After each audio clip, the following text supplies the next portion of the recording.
Hey guys, how's it going? Jack from Crabs Collectibles here. I just wanted to come in and give the weekly update on the business and how things are going.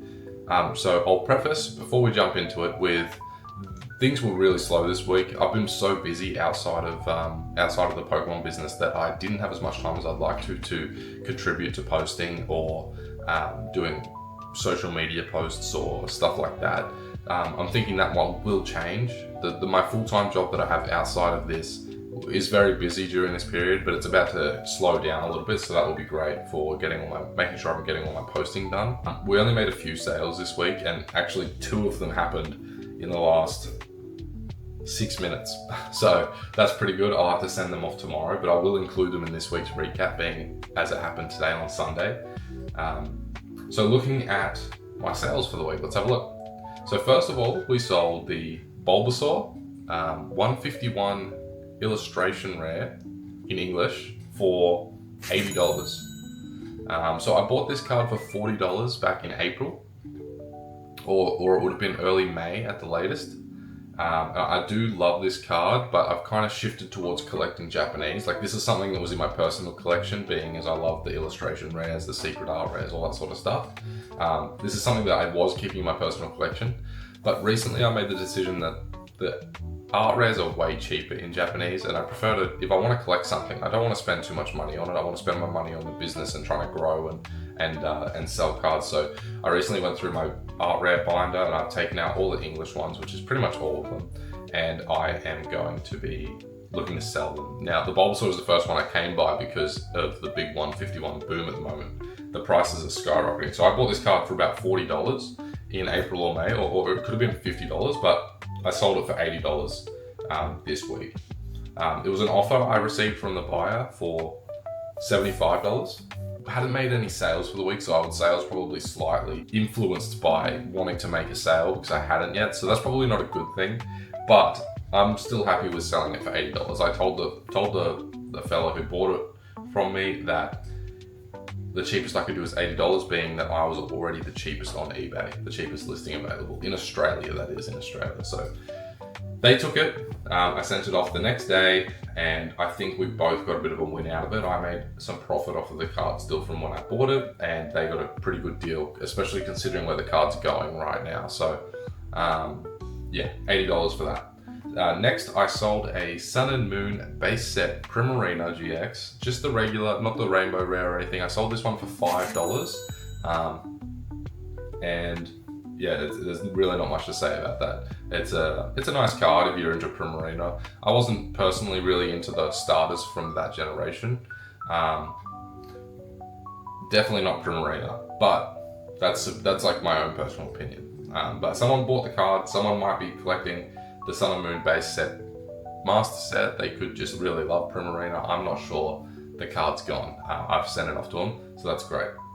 Now, while I'm sitting here, I was preparing to film this video. I sold my PSA 9 Shining Lugia promo.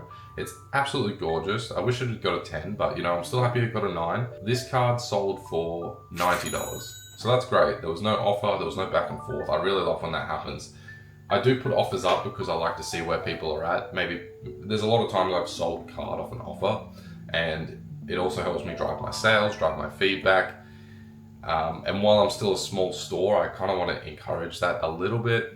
So I take offers at the moment, which is fine. So, but I do find that a lot of my sales can come from offers, or sometimes I'll knock them back and then they'll buy the card, or like we'll have a back and forth discussion. I'm the cheapest on eBay, and then they go back and then they try and offer you more, but not quite how much you've asked for. And some cards I'm willing to move on, and some I'm just not. So I'll tell them that even if I have the offer option available, I'll still might say like, look, this is the cheapest I can go on this card. I'm already losing money. Typically that's when I'm firm on the price. If I'm already losing money, not quite breaking even. So next, we sold the Rayquaza VMAX from Evolving Skies, not the really lovely one, but we sold the just regular VMAX Rayquaza.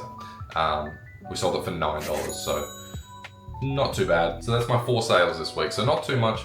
I think it comes to $175, $184 in sales, but not necessarily profit.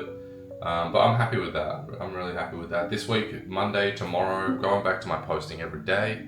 I'll be really on top of it and get back into it. I did buy some cards. I bought one of every art rare, not including the secret art rares, in Japanese for the Scarlet and Violet base sets. So that is what I bought this week. And I plan to get them graded if they come back in good quality. And if they don't come in good quality, they go right into my collection binder. So that's the beauty about my strategy here of grading these art rares, is that if any of them don't get a 10, they just go straight into my binder and I don't lose too much money on it. So that is the beauty of it. I do enjoy that part. But obviously we want them all to be 10s because that's even more exciting. Not much else is happening. Surging Sparks released, obviously. The cards in that are going crazy. I opened a couple packs because I found some at my local Kmart. They had one 3-pack blister left, and I thought, you know what?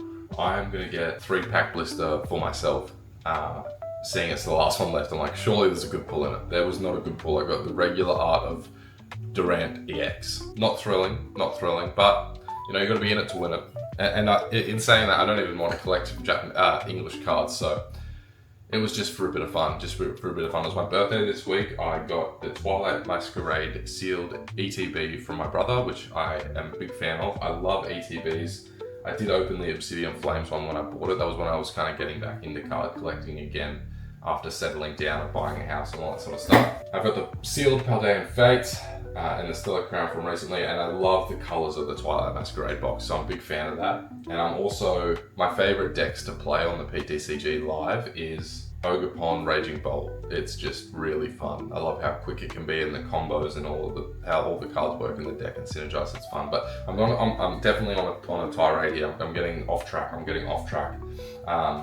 That's pretty much all I have to say. Check me out on Instagram. Feel free to subscribe if you want to follow the journey. But this is what I did this week, and tune in next week to see if I did much better. Thanks. Bye.